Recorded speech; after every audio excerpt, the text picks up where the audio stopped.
If you are ashamed to be an American today, you should hit these buttons. We should like, follow, comment, repost, do all the things to show Donald Trump just how many of us are fucking ashamed to be an American today. How many of us think that we are the laughing stock of the goddamn developed world? That we are just a third world nation. I heard somebody say that we're a third world nation with a Gucci belt. And the Gucci belt was... Look, I hear her frustration, and that third world nation with a Gucci belt line is legendary. But here's what kills me about the MAGA crowd right now. Y'all were out here chanting USA, USA like it was a football game, never actually checking if the team had a game plan. You voted for vibes and rally energy instead of actual policy. And now you're shocked that the guy who bankrupted casinos couldn't run an economy. The signs were always there, y'all just thought the red hat looked too good to take off. She's not wrong about being a laughingstock, though. When your allies are roasting you at G7 dinners, that's not a flex, that's a problem. Made in China. Tracks. So, I'm not proud. We just inaugurated a 34-time convicted felon found liable of sexual assault. So, if you're with me, do those things. Let me look right into the camera and tell you very clearly. Republicans are the ones concerned about healthcare. Republicans are the party working around the clock every day to fix healthcare. It's not talking points for us. We've done it.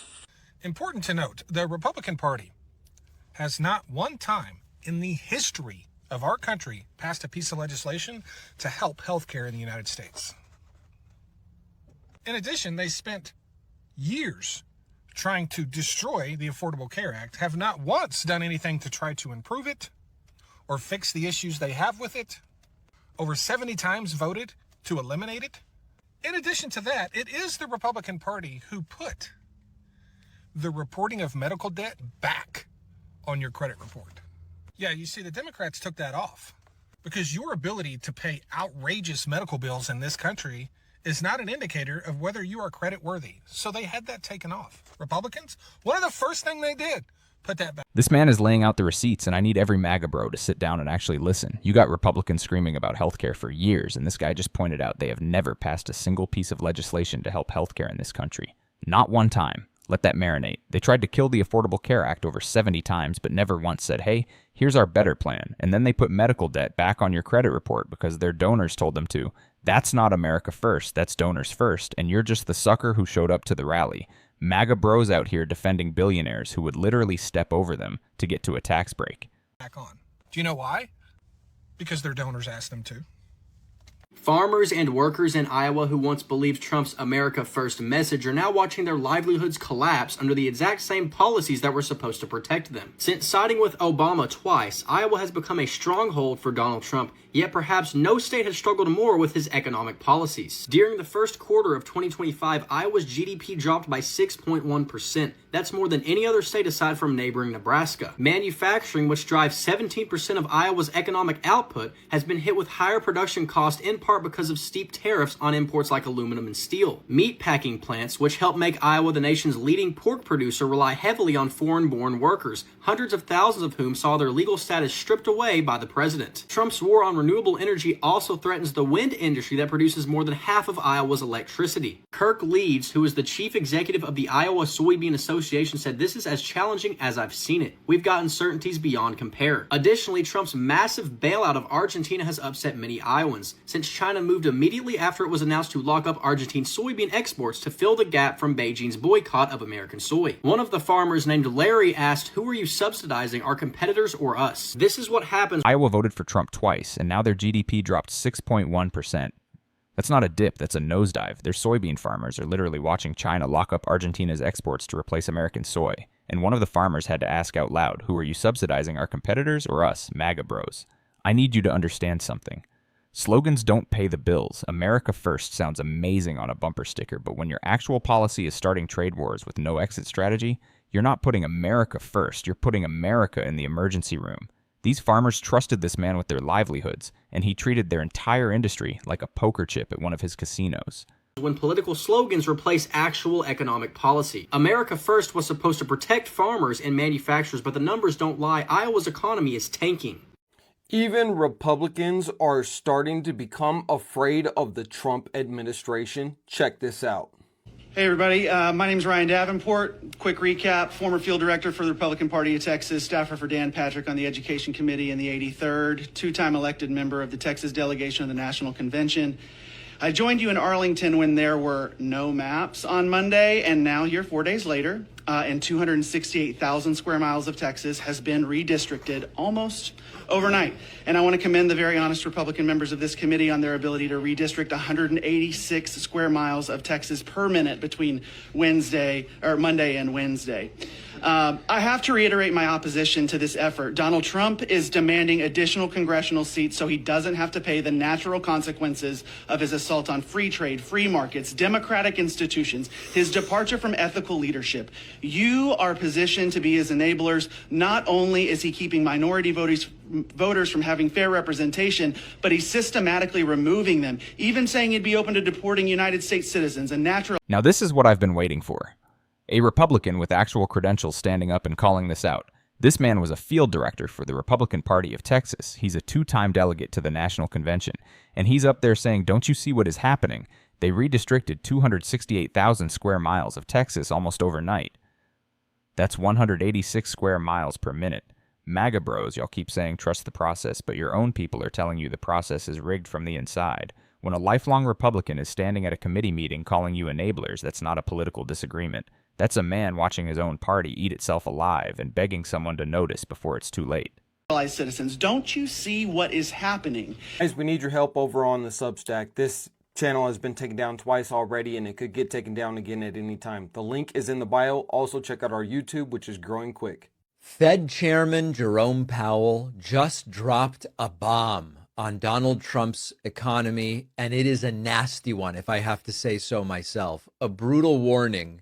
We are losing, and we are no longer gaining jobs in the private sector, where Donald Trump said we would have a jobs renaissance of manufacturing and other types of jobs. None of it is happening. The thing about Jerome Powell is he very calmly, very understatedly says devastating things about this economy, including that private sector job growth is essentially zero during what we were told would be the golden age of the economy under the orange president. But the thing that I think good number of people on the committee are concerned about is just the very, very low level of job creation. Effectively, there's zero net job creation in the private sector. But actually, that looks like that's about what the economy needs in terms of dealing with very, very low, non-existent, really, growth in the labor force, which, of course, we've never had in our history. So you've got a sort of a zero employment. Jerome Powell just said private sector job growth is essentially zero, and I need every MAGA bro to stop scrolling and absorb that. This was supposed to be the golden age, right? Trump promised a manufacturing renaissance, a jobs boom, and the Fed chairman is sitting there calmly telling you the private sector is flatlined. Here's the sneaky part, though. When the numbers went bad, the administration tried to spin it like, oh, those are just government jobs. We wanted to cut those. But Powell came through and said, no. We're talking about private sector. The same private sector Trump said would explode with growth under his leadership. MAGA bros, your guy promised you a golden age and delivered a zero. Not negative, not positive, just nothing. That's not winning. That's flatlining. Growth equilibrium. Now, that's balance, okay? But I would say it does have a feel of downside risk, and it's not kind of a really comfortable balance. So, one of the things that this administration started regurgitating disgustingly when the jobs numbers started going south was, this isn't a bad thing, folks, because we're losing government jobs, which is what we promised. This is the way that they hid behind the increasingly poor jobs numbers, by saying, we promised through Doge and with Elon Musk and through the things that we were going to do, we were going to get rid of some of these, according to them, wasteful government jobs. So when you see jobs lost, it's actually a good thing because that's taxpayer money that is being saved. Meanwhile, we keep spending more and more money. The deficit keeps going up. It's not like they solved that issue, but they were able to argue for a short period of time to what we promised. We said we would cut the government jobs, and we have. But Jerome Powell now says, no, we're talking about private sector job growth. The private sector is where Trump said we would see growth like we have never been able to do so before, to quote George W. Bush. And we're not seeing it. Every empire has its ascent, and every empire inevitably has its decline. And we are on that long trajectory of decline. We've been that way since about 2002. And because we're such a powerful global hegemon, deeply embedded in the world system, our decline is longer and more complex than previous imperial declines, but it's ongoing. And the policies of the Trump administration are accelerating this process of decline.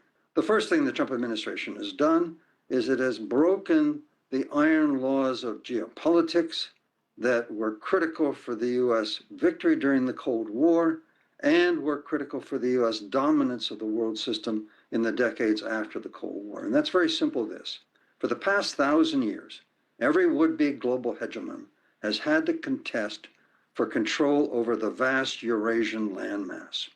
Eurasia is home today to 70% of the world's population and productivity. That's 7 out of every 10 humans on the planet lives in Eurasia. Okay, so if you are going to be a world power, you have to be a power on the Eurasian landmass. This man is dropping geopolitical knowledge that every single MAGA bro needs to hear right now. He's explaining that for 1,000 years, every global power has had to control influence over Eurasia. That's where 70% of the world's population and productivity lives. And Trump's strategy is basically, let Putin have his chunk, let China have theirs, and we'll just hang out in the Americas. MAGA bros, you keep saying America first, but your president is literally giving away America's seat at the global table. That's not strength. That's surrender wrapped in patriotic language. Every empire has its rise and its decline, and this professor is telling you we've been declining since 2002, and Trump is hitting the gas pedal on that decline, not the brakes. The United States during the Cold War understood this. Trump has a kind of what I call a tricontinental strategy. Putin and Russia dominate the old Soviet sphere. China is allowed to dominate its periphery in East Asia, and we are correspondingly dominant in the Americas, okay? Which means that we are unilaterally surrendering. We're withdrawing in this new Cold War contestation for dominance over the Eurasian landmass. It is bizarre. I voted for him for lower grocery prices. He promised me cheaper prices on groceries. And that has not happened. Not only has that not happened, I am getting my food stamps taken. I am getting my cash assistance taken. I am getting my Section 8 taken. I am getting all my welfare governments taken. I did not ask for this. I would not have voted for him if I knew this was going to happen. Man, this one actually hurts to watch because you can hear it in her voice. She voted for lower grocery prices. That's it. That was her whole thing, and honestly, that's a reasonable ask. But instead of cheaper groceries, she's getting her food stamps cut, her cash assistance cut, her Section 8 cut. Everything she depended on is being ripped away by the guy she voted for. And MAGA bros, this is what I need y'all to understand. This woman is not your enemy. She's your neighbor. She fell for the same promises you fell for. The difference is she's losing her safety net while you're still pretending everything is fine. When someone tells you who they are, believe them. Trump told y'all he was a billionaire who only hangs with billionaires, and you thought he was coming to save your grocery bill. Somebody to tell me they're lying on me right now because what the you mean that I'm not gonna get my benefits? What the you mean? Because what the happened? Do you understand that there are people like me who cannot work? Do you understand there are people like me who have kids who cannot eat? Do you understand there are people like me who go hungry the last week of the month just so my kids can't eat? Because SNAP benefits is all we get? I need somebody to please fucking tell me he's lying. I can't.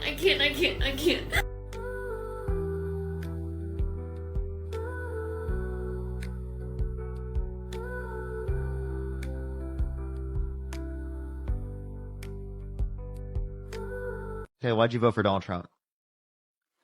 Well, to be honest, I wanted no tax on overtime, but I'm starting to regret my decision because I think it's a lie now.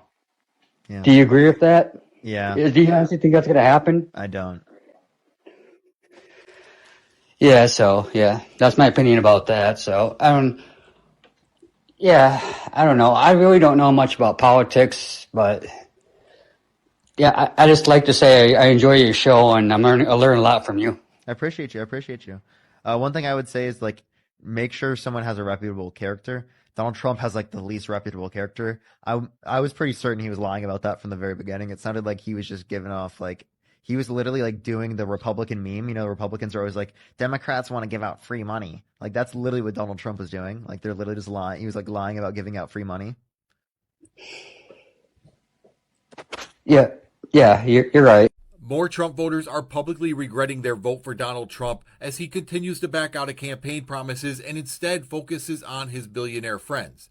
Now, first it was the Steelworkers Union out of Pennsylvania. Now firefighter unions in New York City are publicly speaking out as Donald Trump and Republicans failed to fund the 9/11 first responder healthcare program that is designed to help the first responders who are still suffering from being there on the ground during 9/11.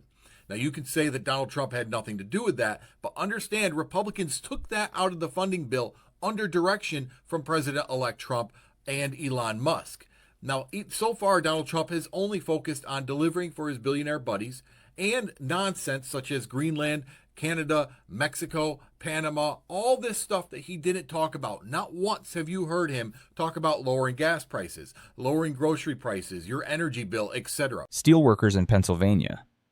Firefighters in New York City. These aren't coastal elites. These are blue-collar workers who believed in Trump, and now they're publicly saying they regret their vote because this man cut funding for the 9/11 first responder healthcare program. Let me say that again. He cut healthcare for the people who ran into the towers on September 11th. MAGA bros, y'all wrap yourselves in the flag and say never forget, but your president literally forgot the first responders. Instead, he's focused on Greenland and Canada and Panama. Stuff nobody was asking for. Every single campaign promise about lowering prices and helping working people has been replaced with billionaire tax cuts and geopolitical stunts. He only cares about the people who paid to get him elected, and I'm sorry, but that ain't you. That was never you. All the things he promised during the campaign, he is backing out of because he only cares about one person, himself, and the people who paid to get him elected. More Trump voters are publicly regretting their vote for Donald Trump as he continues to back out of campaign promises and instead focuses on his billionaire friends. Now, first it was the Steelworkers Union out of Pennsylvania. Now firefighter unions in New York City are publicly speaking out as Donald Trump and Republicans failed to fund the 9/11 first responder healthcare program that is designed to help the first responders who are still suffering from being there on the ground during 9/11. Now, you can say that Donald Trump had nothing to do with that, but understand Republicans took that out of the funding bill under direction from President-elect Trump and Elon Musk. Now, so far, Donald Trump has only focused on delivering for his billionaire buddies and nonsense such as Greenland, Canada, Mexico, Panama, all this stuff that he didn't. I voted for peace and independent parties every election since then. So let me get this straight. You voted for Trump because you thought he was the peace candidate? You mean the guy that said my nuclear button's bigger than yours and mine works? That guy? The guy that said he'd bombed the hell out of them? Joked about nuking hurricanes and once asked, if we have nukes, why can't we use them? That's the peace candidate? The guy who once asked the Secretary of Defense in regards to protesters, can't you just shoot him? Just shoot him in the legs or something. You didn't want peace. You just wanted somebody to go after immigrants so you can feel safe. That wasn't peace. That was hate wrapped in a flag. But he's protecting us. No, he's just dehumanizing others. You were fine with that until it started affecting you. And now that there's a real war with Iran, you're shocked? Sis, Trump pulled out of the nuclear peace deal back in 2018, and that agreement was literally designed to prevent this war. He torched that deal, escalated tensions for years, and now you're surprised that it's blowing up? This was never about peace. It was about power, and you just didn't expect it to come back around. When you vote for chaos, don't act confused when the world starts burning. But you can join us. We got a lot of work to do. We're still struggling, even when we have our money coming through. We had to suffer going almost a week with no food. The economy's down the tubes. Healthcare is awful. Prescriptions are terrible. Groceries are off the charts. And I think the only way we're going to do better is if he gets out and somebody else gets in. MAGA is having a meltdown right now, and Donald Trump is the reason, as he has betrayed his America First policies. Now, if you missed it, Donald Trump sent $20 billion to Argentina to help them through an economic difficulty and to try to limit Chinese influence on the country. And how did Argentina repay us? By immediately selling millions in soybeans to China, stealing U.S. soybean market. And MAGA is losing it because this is not what Donald Trump promised. He promised we would put America first. And now, because of his trade war that he has no plan to win, no idea how to win, he is betraying all of his promises. But think of this. MAGA, farmers, two voting blocks for Donald Trump are both losing in this situation. So the question has to be asked. How many more times will you believe Donald Trump? How many more times will you believe Republicans before you realize they're lying to you, except when they say they don't care about you, they just want your vote? All right, we have some breaking news. Multiple high-profile MAGA commentators and even right-wing politicians have now come out and said that Trump's treatment of Jimmy Kimmel, or more specifically, the FCC's treatment of Jimmy Kimmel at Trump's behest, is inappropriate, it's scary, and there is a slippery slope. And it's interesting to see which MAGA commentators actually see the writing on the wall, the slippery slope that is then created when the President of the United States can weaponize branches of the government to target political opponents. I think Ben Shapiro is smart enough deep down to realize the next presidential administration, if they are hopefully Democratic, can then do the same exact thing to them and justify it and make it much worse and suppress right-wing voices. So before we start off with Ben Shapiro's response to this all, I would like to jump over to Senator Ted Cruz, who actually had a quite insightful segment. Never thought I would say that. Ted Cruz actually had a pretty decent segment where he breaks down the pitfalls of the President of the United States using the FCC in such a manner. Here's the thing. If ABC decided on its own accord to pull Jimmy Kimmel's show due to ratings, that would be one thing. But we have zero indicator to prove that. In fact, all evidence points towards the exact opposite. Donald Trump has been lobbying behind the scenes and in the open to get these shows canceled. He celebrated when Colbert's show was canceled and said Jimmy Kimmel's show is next, and then Jimmy Kimmel's show was next. Trump celebrated. FCC chair Brendan Carr made jokes about it online and even hinted that he was following Project 2025. We'll talk about this all, but I would like to start with the words of Republican Senator Ted Cruz of Texas. No, no, no, no, no. Look, I like Brendan Carr. He's a good guy. He's the chairman of the FCC. I work closely with him. But what he said there is dangerous as hell. When Ted Cruz, of all people, is saying something is dangerous as hell, you know we've crossed a line. This is the same Ted Cruz who has been one of Trump's most loyal soldiers, and even HE is looking at the FCC situation going, whoa, whoa, whoa, wait. The government threatening to pull a BC's broadcast license because a late-night host made fun of the president. That's not protecting free speech. That's the opposite of free speech. And Brendan Carr literally said, we can do this the easy way or the hard way. That's not governance. That's a threat, MAGA bros. I need you to think about this for 2 seconds. If a Democratic president used the FCC to shut down Fox News, you would lose your minds. The rules don't change based on who's in power. If you cheer for censorship when it targets your opponents, don't be surprised when it comes for you next. Hell. For people that are listening, because this is going to be, quote, controversial, so I want to make sure we explain it clearly. When you say no and it's dangerous, explain and run this out, the slippery slope that this can open, so that people understand why we're saying it. So the Federal Communication Commission is in charge of granting broadcast licenses. So ABC, NBC, CBS, they have licenses from the FCC.